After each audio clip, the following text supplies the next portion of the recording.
जीत का जश्न मनाना पड़ा महंगा, 17 लोगों पर मुकदमा दर्ज। आपको बताते चले, मुरादाबाद की कोतवाली बिलारी क्षेत्र के एक गांव में ईद के दिन मनाए गए जश्न और कोरोना महामारी निकाले गए जुलूस की वीडियो सामने आने के बाद पुलिस ने 16 लोगों के खिलाफ नामजद मुकदमा दर्ज करते हुए आगे की कार्यवाही शुरू कर दी है।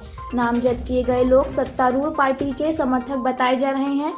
वहीं पंचायत चुनाव को समाप्त हुई भी काफी समय बीत गया है, लेकिन जीते हुए ग्राम प्रधान और उनके समर्थक अभी भी जश्न और जुलूस निकालने से बाज नहीं आ रहे हैं। ताजा मामला बिलारी से सपा विधायक मोहम्मद फहीम के ग्राम इब्राहिम से उस समय सामने आया जब सोशल मीडिया पर गांव में निकाले जा रहे जुलूस का वीडियो वायरल हो गया है, जिसका संज्ञान लेते हुए बिलारी पुलिस ने 17 लोगों के खिलाफ गंभीर धाराओं के तहत मुकदमा दर्ज किया है। इसमें 16 नामजद हैं, जबकि एक अज्ञात बताया गया है। इस वीडियो में एक युवक देशी तमंचे से फायरिंग करते हुए भी नजर आया है, जिसका संज्ञान लेते हुए पुलिस ने धारा 307 भी एंड की है।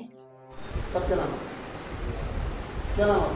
मेरा नाम है मोहम्मद साजिद। सर, आप किस गांव के प्रधानमंत्री? ग्राम मोहम्मद रहीमपुर। कुछ लोगों पर मुकदमा दर्ज किया है, लगभग 15-16 लोगों का आपके गांव में। जी 307 की धारा। जी। क्या मामला है? मामला कुछ नहीं था, उनकी अकरम की तबीयत ख़राब थी, वो मेंबर वार्ड हैं, उनके लिए पब्लिक देखने आ जा रही थी, थोड़ी भीड़ हो रही थी, उसके लिए बाकी जाली है सारा मुकदमा। क्या लग रहा है आपको कि क्या वजह ऐसी रही और ये नौबत क्यों आई? ये नौबत इसलिए आई, वो सपा के विधायक हैं, विधायक के चचा मोहम्मद उस्मान, उनका और मेरा आमना सामना था, दोनों कैंडिडेट है। मैं भारी बहुमत से जीता हूँ 539 वोटों से। उन्हें ये जीत हजम नहीं हो रही, वो जाली मुकदमा करा रहे हैं। इसकी जांच करे या व्यक्ति टोटल आदमियों गांव में जो भी है सबसे जांच कराई जाए इसकी। सर, अब तक आपने जानकारी जुटाई होगी पुलिस से या किसी अधिकारी से? तो जी। क्या बताया अधिकारी ने? अधिकारियों को यही बताया, हमारे यहाँ तो कोई ऐसी बात ही ना हुई। क्या बताया? अभी तो अधिकारियों को कोई ऐसी बात ही नहीं हुई संज्ञान में डालने की। तो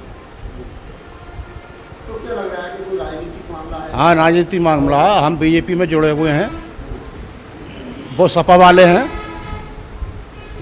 उन्हें ये बात हजम न हो रही है मेरे बीजेपी में जोड़ने की। अच्छा, जो आपके उस्मान जी थे आपके गांव के, जी तो वो पर्चा कैंसिल का मामला सामने आया है। हाँ, वो 2015 में कैंसिल कराया था पर्चा शौकत अली का, छीना था, कैंसिल कराया, जबरिया छीना था, वो कमज़ोर आदमी है। इस वर्ष की बात कर रहा हूँ, वो जिला पंचायत का है, जिसको पर्चा कैंसिल हुआ था कुछ परिवार में। हाँ, दोनों का हुआ था, उनके बीबी का, उनकी लड़की का। ये कारण तो हुआ था, उनको अपनी जाति झोजे बताते हैं, वो झोजे जाति नहीं, फर्जी है सारा काम। तो अब वो क्या कदम उठाएंगे जिस तरीके से मुकदमा दर्ज किया गया है? तो आप उसमें एक दो नाम भी जैसे गिनाना चाहेंगे, बताएंगे जो नाम दर्ज हो? नाम दर्ज हुए हैं, नाम तो 16 लोगों के हैं, मैं अब उसमें क्या गिनाऊँ।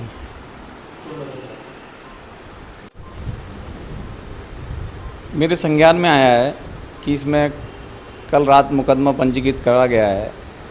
16 लोग इसमें ज्ञात हैं, एक अज्ञात है। 17 लोगों के खिलाफ ये मुकदमा पंजीकृत करा गया है। इसमें 188, 307, 269 के जो धाराएं हैं, संगीन धाराओं के तहत मुकदमा पंजीकृत किया गया। इस पर मैंने संज्ञान लिया, जाना, ये ईद के दिन की घटना है। उस वक्त, उस समय जिस समय की घटना दिखाई जा रही है कि उस इब्राहिमपुर गांव में मैं जनप्रतिनिधि के तौर पर मुझे जानकारी हुई कि एक हमारे अकरम भाई हैं, उनकी तबीयत ख़राब है और उन्हें उपचार के लिए CHC बिलारी के लिए किसी तरीके से उन्हें एडमिट कराया जाए जिससे उनकी जान बच सके। मैं इब्राहिमपुर गया। इब्राहिमपुर जाने के बाद मैं उनके घर पे गया। घर पे जाके देखा कि तबीयत में कुछ सुधार था। मैंने उनसे कहा कि इसमें अभी थोड़ा समय है और जो भी आपको परेशानी होगी उसका हम लोग वो करेंगे, आपका साथ देंगे और जहाँ भी आपको एडमिट कराने की ज़रूरत पड़ेगी वहाँ कराया जाएगा। वहाँ गांव में ऐसा कोई माहौल नहीं था, ईद का माहौल था, सब लोग अपने घर पे आराम से ईद मना रहे थे, ईद की खुशियाँ मना रहे थे। उस बीच में मैं वहाँ से निकला और जो जिस तरीके का मुझे गांव में माहौल देखने को मिला, सन 1992 से लेके अब तक 2021 तक जो वहाँ इस समय मौजूदा विधायक मोहम्मद फहीम है, उसके चाचा वहाँ के प्रधान रहे लगातार। उन्होंने उस गांव के लोगों पर जुल्म जाति की, उस जाति का बदला पीछे वाले चुनाव में जो 2015 के उसमें प्रधानी का चुनाव था, उसमें एक बीसी समाज का शौकत अली के नाम से पर्चा भरा गया। उस पर्चे को लेकर उन्होंने विवाद उत्पन्न करा, उसका पर्चा फाड़ा, पर्चा छीना। जब पर्चा उसका नहीं छीन पाया, उसके बाद उन्होंने उसे दबाव देकर बूथ कैप्चरिंग करके दोबारा पुनः प्रधान 2015 में बने। उसके बाद भारतीय जनता पार्टी की सरकार आई 2017 में। भारतीय जनता पार्टी में निष्पक्ष चुनाव कराने की चुनाव आयोग ने घोषणा की और भारतीय जनता पार्टी के सभी नेता, मुख्यमंत्री से लेकर नीचे तक सभी पदाधिकारी और नेतागण, विधायकगण, सब लोगों ने निष्पक्षता से चुनाव कराया, जिसमें मोहम्मद साजिद सेठ हमारी भारतीय जनता पार्टी की तरफ से खड़े हुए और फ़हीम जो इस समय मौजूदा विधायक हैं उनके सामने उनके चचा मोहम्मद उस्मान खड़े हुए थे साजिद सेठ के सामने। तो उन्होंने, पूरी जनता ने, इब्राहिमपुर की जनता ने भारतीय जनता पार्टी के भय मुक्त वातावरण में वोटिंग करके उन्होंने साजिद सेठ को पूर्ण बहुमत 540 वोटों से चुनकर ब्लॉक की सबसे बड़ी जीत दिलाई, जिसको वो लोग हजम नहीं कर पा रहे हैं, क्योंकि उन्हीं के गांव के विधायक जो लगातार तीसरी बार विधायक हैं, उनके चाचा कई बार से प्रधान रहे हैं, उस रसूख को वो अपना खोता हुआ इस पूरी विधानसभा से देख रहे हैं। उसमें उनकी बौखलाहट चल रही है। उस बौखलाहट का नतीजा ये हुआ कि जो हम लोग, मैं भी जिला पंचायत सदस्य उस वार्ड से लड़ा, वार्ड नंबर 27 से।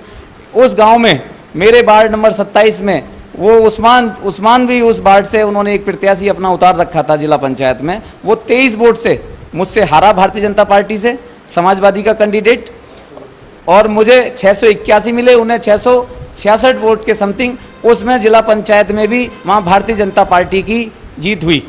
उससे बौखलाकर उन्होंने भारतीय जनता पार्टी के समर्थकों पर अन्य धाराओं में, संगीन धाराओं में मुकदमा पंजीकृत किया है। और एक तरीके से यहाँ पूरा प्रशासन, मुझे लग रहा है कि बिना जांच किए उस मुकदमा पंजीकृत किया है। मैं आप सभी प्रशासन और सब अधिकारियों से, सभी नेतागणों से अनुरोध करता हूं कि उस मुकदमे की निष्पक्षता से जांच कराई जाए। मुझे उस समय तक जानकारी नहीं हुई थी, जब ये लोग सब इब्राहिमपुर के लोग, माननीय हमारे प्रधान श्री साजिद सेठ जी भी मेरे साथ हैं, इन्होंने आके बताया, तो मैंने अधिकारियों से बात की है कि उस मुकदमे की निष्पक्ष जाँच होगी और जो दोषी होगा उसके खिलाफ कार्रवाई की जाएगी।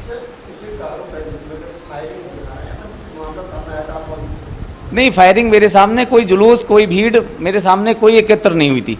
वो जो भी घटना दिखा रहे हैं वो इलेक्शन से पहले की घटना है, जब लॉकडाउन की प्रक्रिया चालू नहीं हुई थी। उस पूरे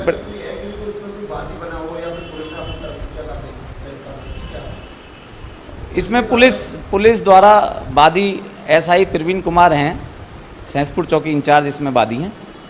अब उन पे किस तरीके से प्रेशर या क्या रहा होगा जो उन्होंने मुकदमा पंजीकृत किया है, इसकी जांच भी हम लोग अधिकारी द्वारा और जो हमारे माननीय लोग हैं उनके द्वारा हम जांच कराएंगे कि इसमें एकदम मुकदमा पंजीकृत करने का क्या कारण रहा।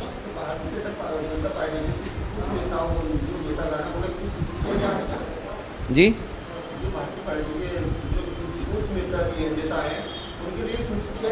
अभी संज्ञान नहीं था। अब आप लोग के माध्यम से और इब्राहिमपुर के लोगों के माध्यम से, प्रधान जी के माध्यम से संज्ञान हुआ है। अब इसमें उच्च लेवल तक जानकारी करी जाएगी और बताया जाएगा।